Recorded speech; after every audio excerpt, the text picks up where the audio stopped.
अब आपको दिखाते हैं गांधी परिवार की एक और तस्वीर। रॉबर्ट वाड्रा और प्रियंका गांधी वाड्रा की बेटी और बेटे ने भी मतदान किया है। ये तस्वीर आप देखिए, रेहान राजीव वाड्रा और मिराया ने मतदान किया है। रेहान और मिराया लाइन में लगे और अपनी बारी का इंतजार किया और उसके बाद वोट कास्ट किया।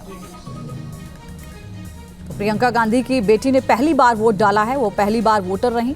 दोनों बच्चों ने वोटिंग के बाद क्या कुछ कहा है वो भी आपको सुनाएंगे।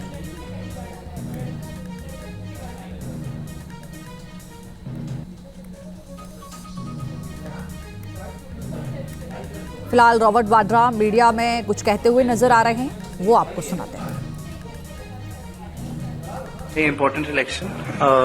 I'd encourage all the youth to vote to save our constitution and to vote in a way that brings about positive change. Miraya, you are a first-time voter. क्या बोलना चाहोगी? क्या मैसेज देना चाहोगी? I think everybody should just come out and vote and don't sit idle. Make a change. तो दोनों बच्चों ने media में आकर अपनी बात रखी। हालांकि रॉबर्ट वाड्रा भी मीडिया के सामने नजर आ रहे थे, लेकिन फिलहाल ये तस्वीरें इस वक्त आप देख रहे हैं।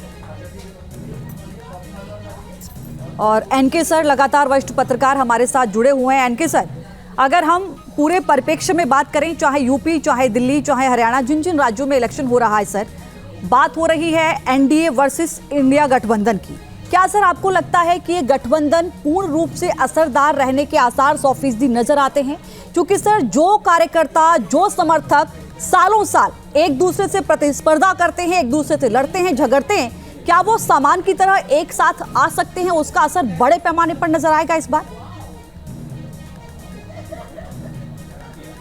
लक्ष्मी, इसमें दो बातें हैं, एक नेगेटिव और एक पॉजिटिव जी। ये जो लड़ाई है ये सर्वाइवल की लड़ाई है जी। जिस तरह से आपने देखा कि अपोजिशन के लीडर्स जेल जा रहे हैं, ईडी के हमले हो रहे हैं, तो उसमें वो सर्वाइवल की लड़ाई हो गई है। वैसे भी बीजेपी का जो एक्सपेंशन है, आज इनका स्पेस खत्म होता जा रहा है, तो सर्वाइवल की लड़ाई है। इसलिए आपका कार्यकर्ता कांग्रेस को इसलिए मदद करेगा क्योंकि उसको भी सर्वाइव करना है और कांग्रेस वाला भी इसीलिए करेगा। लेकिन ये एक पॉइंट है। दूसरा ये है कि क्या इस तरह की अपोजिशन यूनिटी 100% पॉसिबल है? बिल्कुल नहीं है। इमरजेंसी के बाद एक बार हुई थी जिसको कहते हैं अपोजिशन यूनिटी इंडेक्स, वो 100% था।